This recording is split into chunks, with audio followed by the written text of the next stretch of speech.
नमस्कार दोस्तों, स्वागत करती हूँ आपका मेरे YouTube channel my thoughts my ink में।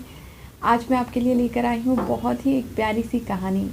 महान कवि कालिदास की ये कहानी है और ये कहानी हमें जीवन का पूरा सार समझा देती है अगर हम इसे सही मायनों में ग्रहण कर लें। तो कहानी की शुरुआत करते हैं। महान कवि कालिदास को बहुत अहंकार आने लगा।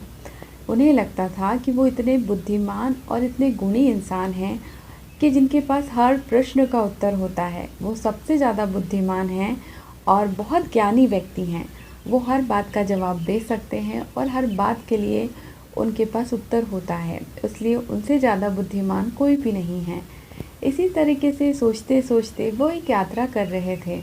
अब उन्हें प्यास लगी तो वो एक दरवाजे पर दस्तक देते हुए कहते हैं कि माते, मुझे प्यास लग रही है, कृपया मुझे जल प्रदान कीजिए।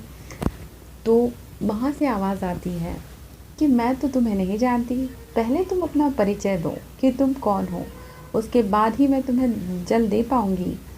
अब कवि कालिदास कहते हैं कि मैं पथिक हूँ माते, मुझे जल दीजिए, जल दे दीजिए। तो वो देवी कहती हैं कि पथिक तुम कैसे हुए? पथिक तो केवल दो ही हैं, एक चंद्र और एक सूर्य। दोनों हमेशा चलते रहते हैं, कहीं रुकते नहीं, सिर्फ वही पथिक हैं। सत्य सत्य बताओ तुम कौन हो, क्योंकि तुम पथिक नहीं हो। अब कवि कालिदास कहते हैं कि मैं मेहमान हूँ, अब मुझे जल दे दीजिए। तो वो कहती हैं कि मेहमान तो सिर्फ दो ही होते हैं, एक धन और एक यौवन, जो कहीं से भी बहुत जल्दी चले जाते हैं। तो अब वो कहते हैं कि ठीक है, तो मैं सहनशील हूँ। देवी कहती हैं कि सहनशील? तुम सहनशील कैसे हो सकते हो, क्योंकि सहनशील तो सिर्फ दो हैं, एक पर पृथ्वी माता धरती मैया, जो सभी का भार सहन करती है, चाहे कोई पापी हो या पुण्यात्मा, एक साथ सभी का पालन करती हैं। और दूसरे होते हैं वृक्ष, जिन पर पत्थर भी मारो तो मीठे फल देते हैं। तुम सहनशील नहीं हो, सत्य सत्य बताओ तुम कौन हो। अब वे कहते हैं क्रोधित होकर कि मैं हठी हूँ। अब देवी कहती हैं कि तुम हठी नहीं हो सकते, हठी तो केवल दो हैं, एक केश और एक नख, नाखून, जो कि कितने भी काटो बार बार चले आते हैं, इसलिए हठी केवल दो हैं, तुम हठी भी नहीं हो, तुम कौन हो।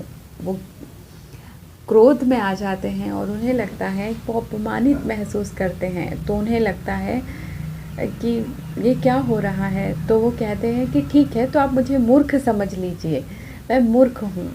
तो वो देवी कहती हैं तुम मूर्ख नहीं हो सकते, मूर्ख केवल दो हैं, एक वो राजा जो योग्य ना होते हुए भी शासन करना चाहता है, और दूसरा वो व्यक्ति जिसे ये भी नहीं पता कि एक दिन उसे हर हाल में मर जाना है, उसकी मृत्यु निश्चित है, फिर भी पाप करते हुए वो तनिक भी नहीं सोचता। इसलिए तुम मूर्ख नहीं हो, सच सच बताओ तुम कौन हो। कालिदास जी उस देवी के पैरों पर गिर जाते हैं, जोर जोर से रोने लगते हैं और कहते हैं तुम जीती, मैं हारा, मुझे क्षमा करो, मैंने अपनी हार स्वीकार कर ली है। और वो जैसे ही देखते हैं तो उन्हें सरस्वती मैया दिखाई देती हैं, उनके दर्शन होते हैं।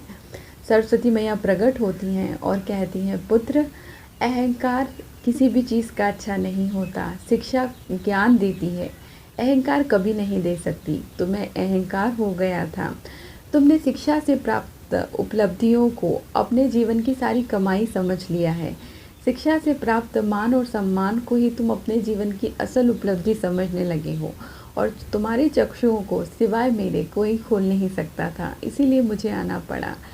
तो कालिदास जी को अपनी गलती का एहसास हुआ कि हाँ, किसी भी चीज़ का अहंकार अच्छा नहीं होता। तो दोस्तों, इस कहानी से यही शिक्षा मिलती है कि महापुरुषों में भी अगर थोड़ा सा भी अहंकार आता है तो उनके अहंकार को टूटना होता है।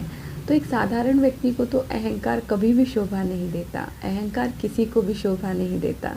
सच पूछा जाए तो अपनी किसी भी अच्छाई पर, अपनी किसी भी बात पर ईश्वर का शुक्रिया अदा करें, सम्मान से जिएं और दूसरों को भी सम्मान से जीने दें, न किसी का अपमान करें, न खुद का अपमान सहन करें। मुस्कुराते रहिए। मिलती हूँ अगले वीडियो में, तब तक आप अपना ख्याल रखिए।